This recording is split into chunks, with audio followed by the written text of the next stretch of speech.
Assalamualaikum class. Here Miss Sajida Rashid with BA Zoology 4th semester Animal Form and Function 2, lecture number 13. Today our next second chapter we have to start, that is communication 1. Actually what is communication and what is neuron? So first of all we have to discuss about neuron in communication 1. Neuron क्या है? Actually neuron is the basic structure and function unit of nervous system is called neuron. Living organism के nervous और sensory function का basic structure और function unit है, that is neuron. अब neuron की जो है वो 3 टाइप्स होती हैं, sensory neurons, motor neurons and inter neurons. These neurons receive signals, receive any impulse, any change in environment and then give response, transfer this message to the interneuron and then interneuron toward motor neuron and motor neuron finally toward the nervous system and nervous system give response against a stimulus. Next today we have to discuss about resting membrane potential. Actually what is resting membrane potential? Resting membrane potential क्या होता है, action potential क्या है and what is the transmission of action potential between cells, that is the nerve impulse. सबसे पहले resting membrane क्या है कि ऐसी मेम्ब्रेन जब बिल्कुल रेस्ट की हालत में कोई उसके आगे चार्जेस की पोलैरिटी नहीं है, ऐसी मेम्ब्रेन की इस कंडीशन को हम क्या कहेंगे, resting membrane potential. The plasma membrane do not conduct nerve impulse. कोई भी नर्व इम्पल्स, कोई भी मैसेज, कोई भी स्टिमुलस, कोई भी इंफॉर्मेशन वो दिमाग की तरफ, ब्रेन की तरफ सेंड नहीं कर रही, तो ऐसी प्लाज्मा मेम्ब्रेन की इस कंडीशन को क्या कहेंगे, resting membrane potential. Resting membrane potential plasma membrane जो कोई भी इंफॉर्मेशन, कोई भी मैसेज इन्वायरमेंट से, सेंसरी न्यूरॉन से रिसीव नहीं कर रही और ना ही नेक्स्ट इसको फॉरवर्ड कर रही है toward the brain. So this type of membrane will be called resting membrane potential. After that action potential, nerve impulse. जब भी वो कोई रेस्टिंग मेम्ब्रेन पोटेंशियल जब वो चेंज होकर अपने एक्शन पोटेंशियल में जाती है, कोई भी मैसेज, कोई भी इंफॉर्मेशन चेंज कर रही है, सेंड कर रही है, तो ये क्या कहलाएगी, इसका सेकंड नेम नर्व इम्पल्स है. मतलब कोई मैसेज ट्रांसफ़र हो रहा है. The changing of the resting membrane potential into the action potential, अब वो एक्शन में आ गई, अपना फंक्शन परफॉर्म कर रही है by a stimulus is called action.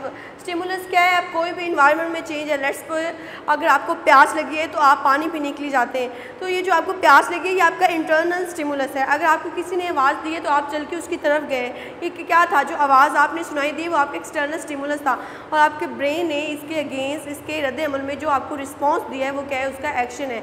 तो जैसे ही एक रेस्टिंग मेम्ब्रेन पोटेंशियल अपने एक्शन पोटेंशियल में कन्वर्ट होती है, वो कोई भी फिनोमेना, कोई भी मैसेज रिसीव करते हुए उसको फुलफ़िल करती है.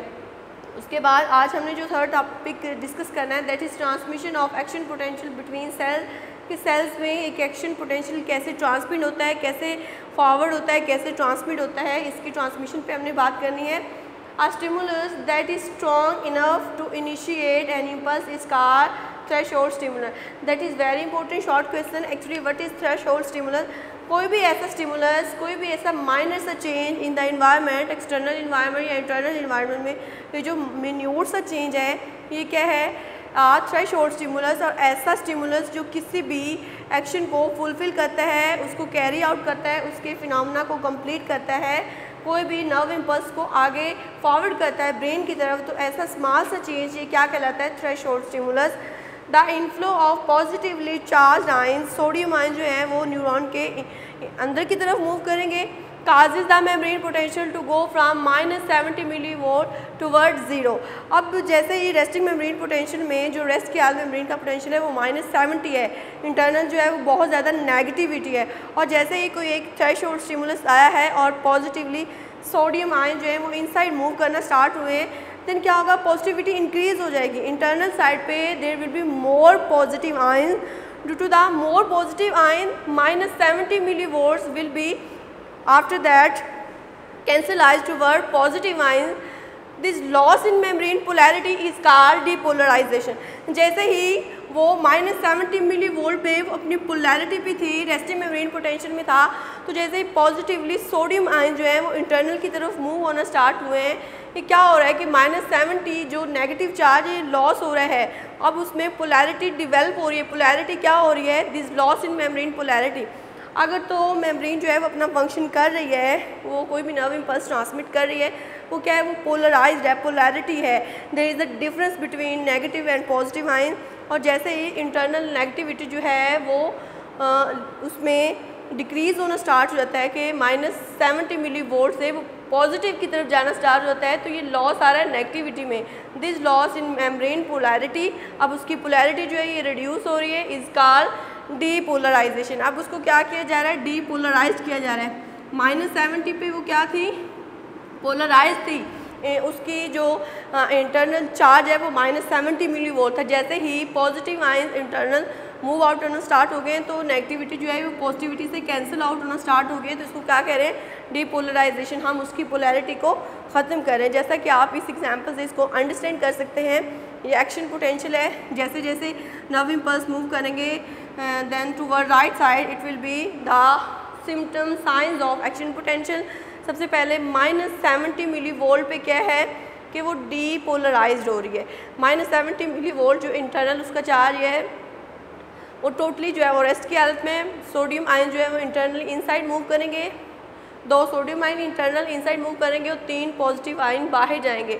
अब 2 सोडियम आयन के मूव करने से बेशक वो चार्ज कैंसिल आउट तो हो रहा है, लेकिन ज़्यादा जब पॉजिटिव चार्जेस बाहर जा रहे हैं तो क्या हो रहा है कि वो रीपोलराइज्ड हो रही है। रीपोलराइज का मतलब क्या है कि उसकी इंटरनल नेगेटिविटी कम हो रही है, अंदर जो है वो पॉजिटिव चार्ज क्रिएट होना स्टार्ट हो गए। अब यहाँ से लेके यहाँ तक तो क्या होगा, उसमें डीपोलराइज्ड होगी, मतलब कि नेगेटिविटी जो है वो ख़त्म हो रही है। लेकिन इस स्टेज पे पहुँच के ज़्यादा से ज़्यादा सोडियम आयन बाहर मूव करेंगे और पोटाशियम आयन बाहर मूव करेंगे और सोडियम आयन जो है वो इनसाइड मूव करेंगे। ज़्यादा पॉजिटिव आयन बाहर जा रहे हैं और कम जो है वो सोडियम आयन अंदर आ रहे हैं, तो इट्स मीन इंटरनल जो है वो नेगेटिविटी ज़्यादा है। तो इस स्टेज पे आके क्या हो जाएगी, उसकी जो है मैक्सिमम ऑप्टिमम कंडीशन पहुंच जाएगी। यहाँ तक वो क्या हो जाएगी, उसकी रिपोलराइजेशन, और यहाँ पे अगेन वो क्या हो जाएगी, depolarization. So I hope you clear it. The movement of potassium ions out of the cell. अब जितने पोटाशियम आयन बाहर जाएंगे, अगर एक पोटाशियम आयन बाहर जा रहा है तो इट्स मीन वो एक पॉजिटिव आयन बाहर जा रहा है, लेकिन टोटल 3 पोटाशियम आयन बाहर जा रहे हैं, तो इट्स मीन 3 जो है वो पॉजिटिव आयन्स बाहर जा रहे हैं आउट ऑफ द सेल।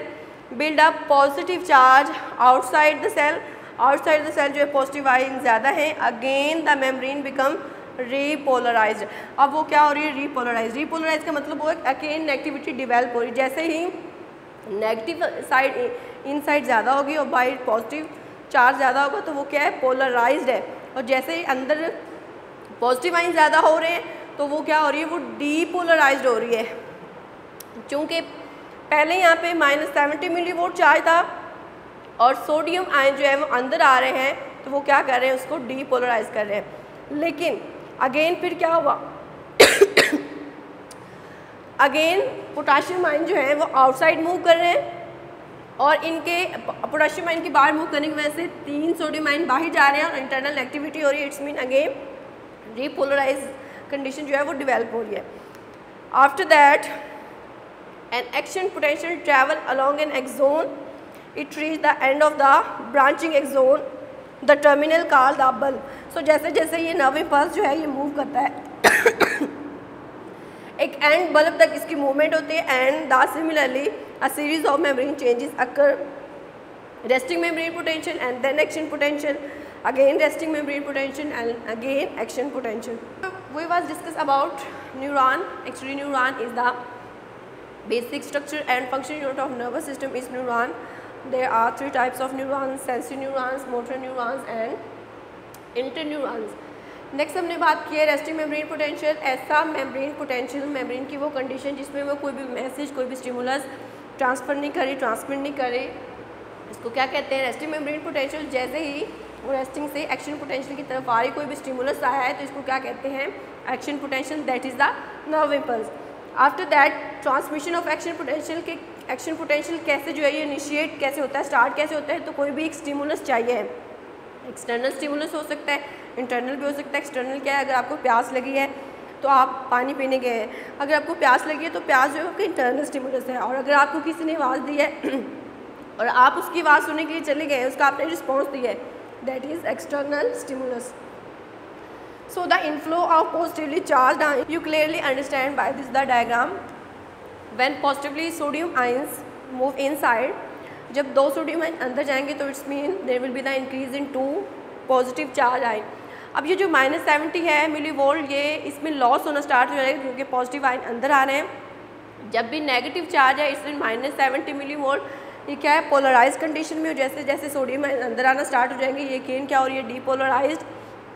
जैसा कि आप देख सकते हैं डीपोलराइज कंडीशन हो रही है, सोडियम आयन अंदर आ रहे हैं, लेकिन अगेन जो है पोटाशियम आयन बाहर ज़्यादा जा रहे हैं, सोडियम अंदर आ रहे हैं। ज़्यादा पोटेशियम आयन के बाहर जाने से पॉजिटिव चार्ज ज़्यादा बाहर जा रहा है, तो वो अगेन नेगेटिविटी कंडीशन हो जाएगी, और अगेन जो है ये डीपोलराइज की कंडीशन आ जाएगी। The movement of potassium ion out of the cell build up the more positive charge out of the cell and become again repolarize. मतलब कि अगेन नेगेटिविटी अंदर ज़्यादा हो रही है, पॉजिटिव चार्ज बाहर जा रहे हैं, तो वो रीपोलराइज अगेन हो रही है। जैसे एक एक्शन पोटेंशियल ट्रैवल करता है एक जोन के अगेन, तो इसी तरह एक एंड बल्ब तक इसकी ट्रांसमिशन होती रहती है। तो इस तरह ये प्रोसीजर रिपीट है, अगेन एंड अगेन रिपीट होता रहता है।